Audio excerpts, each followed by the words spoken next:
How to fix could not connect to Steam network. Hello everyone, welcome back to our channel, and in this video I'm going to show you how to fix could not connect to Steam network.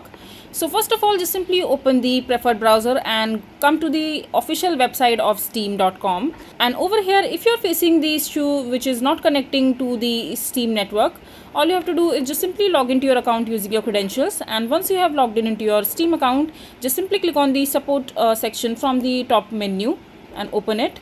And over here just simply scroll down and go to my account section.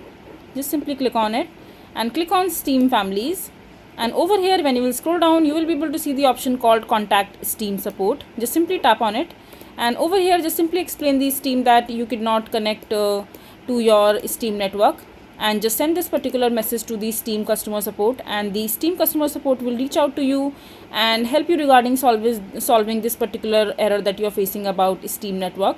And then you just have to follow the on-screen instructions given by the Steam customer support, and you will be done. So this is basically how you will be able to fix could not connect to Steam network.